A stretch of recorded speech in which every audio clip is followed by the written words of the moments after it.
one team, Dalton, one top 10 team that did not even come close to winning this one.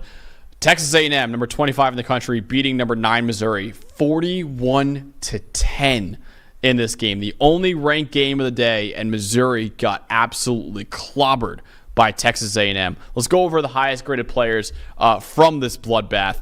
Texas A&M, their highest graded player is actually Connor Wigman at 86.7, Dalton Brooks at 81.1, Noah Thomas at 80.3, Le'Veon Moss at 77.9, Scooby Williams at 78.1, and Albert Regis at a 73.4. Let's go over to the Missouri side of the football. Their highest graded player is their best player. That's Luther Burden III at an 84.2, Sidney Williams at a 72.3, Zion Young at a 71, Christian Williams at a 70.7, Cameron Johnson at a 70.1, and Brady Cook at a 68.5. Dawn, what was the stat that told the story and just an absolute clobbering by Texas A&M? There's a lot here. There's a lot going on here with Missouri. I'm going to go with a 61.9 team offensive grade, and that was actually only a 58 in the first half, but that's 61.9. They only had one game lower than that all of last season. We talked about it going into it. They're just not executing. Yep. And you know, even they had a bye week too. Picking this game was hard because they're coming off a bye week.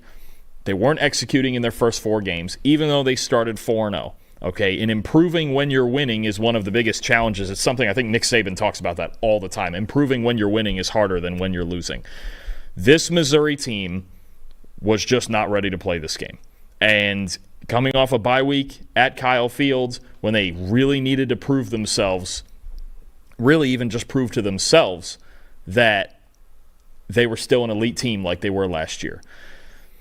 Luther Burden was their only offensive player that graded at least a 71. 3.6 yards per carry, 6 yards per pass attempt. And this goes for their defense, too. It's not like their defense played well either. There was nothing for Missouri, absolutely nothing that went right. You could see it on the sideline. They looked absolutely dejected by halftime on the sideline. Like there was no belief at all, even with their weapons that they could come back. I got to be honest, I don't really understand Marquise Johnson not playing a single offense. That's wild. Not playing a single offensive snap when you know he's got game-breaking speed. He's the exact type of guy who can get you back in a game from a big deficit. Penalties when they should have had touchdowns, false starts, missed throws. Brady Cook is just not as accurate this year as he was last year. I don't know where that version of Brady Cook is, but I don't know that we're going to see it again. I'm with the new playoff format, I'm very wary of just calling a team shot when they have one loss. Like, okay, like with so many teams right now with one loss, Georgia, Bama, Clemson, Utah, like Ole Miss, so many big-name teams that have one loss that are playoff contenders, right? You don't have to be undefeated in this format. But Missouri right now, even with just one loss, I have a hard time taking them serious as a playoff contender. Yeah. Because in none of their 5 games have they executed. Not even the first 2 games against easy teams when they won 89-0, and you watch the tape and you go, they're not really executing. And then they go out there and against Vandy, and it's double overtime. And Boston College, and they fall behind early and just find some way because they're at home. Missouri's not executing. And now they got it against a ranked team on the road in a tough road environment, and they didn't execute, and this is what you get. Yeah. This is what you get when you just don't play good football every week. Somebody walks on the field and smacks you. Yeah. So now it's about Missouri just finding the resolve to want to play better. That's really what it comes down to, is they got to want to play better. They got to not be dejected. One loss realistically doesn't kill their season. No. You turn around and you figure it out the next couple weeks, and you turn around and beat Alabama, who suddenly is beatable. Yeah. And you're in the playoff. Yeah. But you got to start playing better football in a hurry, and you've already lost a bye week doing it, preparing for A&M, who I honestly believe that if Missouri plays up to their potential, they're more talented than Texas A&M. They should be. But should be doesn't mean a darn thing. Yeah. You have to go out there and execute, and in none of their 5 games have they executed to their potential. They're the one team with one loss I can't take seriously right now. And Dawn, even if say they lose to Alabama, but they win out other than that, does a 10-2 Missouri get in with that schedule? I don't think so. I don't think so either. Because now Boston College just lost to Virginia. Yeah. That doesn't look as good. Beating Vandy looks better, but even at the end of the day, as good as Vandy is, they might win 7 or 8 games. Yeah. Cool. This was the problem with Missouri having such an easy schedule. It was an easy theory to be like, okay, they're going to rack a lot of wins. Yeah. Because they should, because they're supposed to be more talented than all but one of these teams. But if you don't execute and you don't play good football, it doesn't matter how talented you are. We have a handful of teams every year that are talented and don't play good football, and we go, oh, why'd they only go 6-6 or 7-5?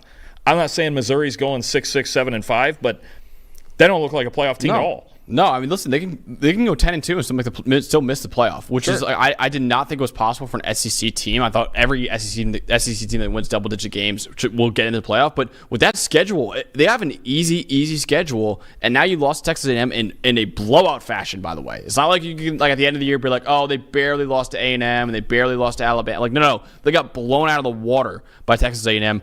I think now for Missouri, they pretty much have to run the table now. If we're just taking what we have on the table, and I knew this was a possibility that this could happen going into this game, was either Missouri's going to figure it out and they're going to be way better, or they're not, and this could happen. I had a feeling this one way or the other would not be a close game. Mm-hmm. This was going to go two very divergent forks in the road here, okay? Do we have any reason to believe right now they can go into Tuscaloosa and win? Even with Bama losing yesterday, do we have any reason to believe that? And the way that Oklahoma defense is playing, too, they could lose to Oklahoma. Absolutely. Yeah. Oh, yeah. And they play South Carolina. I mean, they play Arkansas at the end of the year. Yeah, it's just the craziest part about this whole Missouri thing is why is this offense this bad? Why I don't get it. Brady Cook's back. You got Luther Burden and all those receivers are back as well. The offensive line lost a couple of key pieces, but I still think the offensive line is really good. I understand they have a brand new run game as well, but that run game is still pretty good.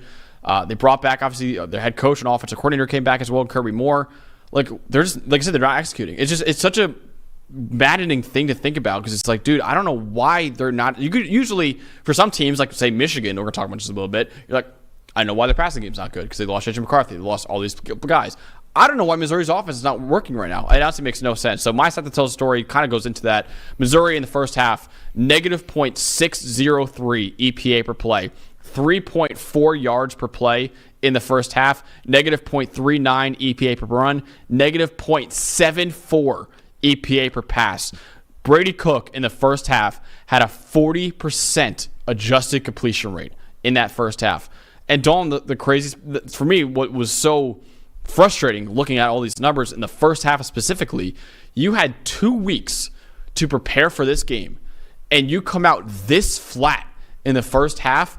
That's why I'm more pessimistic about Missouri than I've ever been, because it's like you had 2 weeks to prepare for this game to get it right, and that's how you look in the first half. And listen, they played a little bit better in the second half, but it's like, dude, you got to come out firing immediately. But no, we're actually a top 10 team in the country, and they lost this game in the first half. The game was over at halftime, honestly. Yeah. And when you come out that bad in the first half after having 2 weeks off, I'm not taking you seriously as a playoff contender anymore. As of right now, you can't do it. And let's give Texas A&M their credit now. Now they've set themselves up with a relatively easy schedule up until their last game against Texas, and that ought to be fun.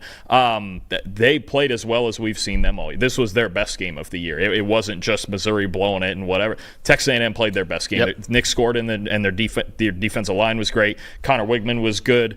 Their wide receivers that was the best game they played all year, and I'm going to give you my most impressive, Le'Veon Moss at tailback, looking like Le'Veon Bell out there. Honestly, 12 carries for 138 yards and 3 touchdowns is a pretty good day, with 2 catches and 35 yards to go with it. 78.8 rushing grade. The blocking was great in front of him, and he took advantage.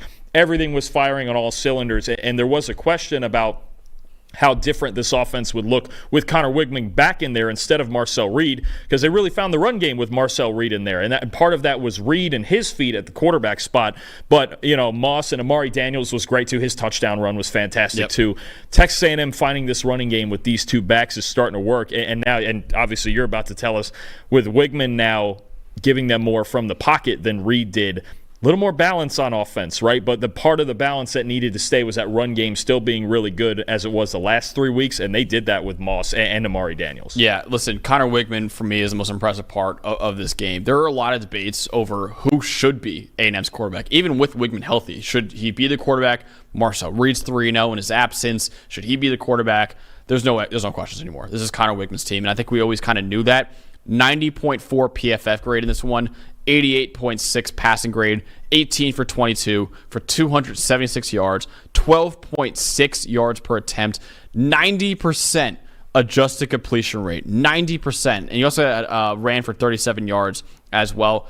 So many people dropped him dramatically in the 2025 NFL Draft Big Board after his performance against Notre Dame, who has one of the best defenses in the country.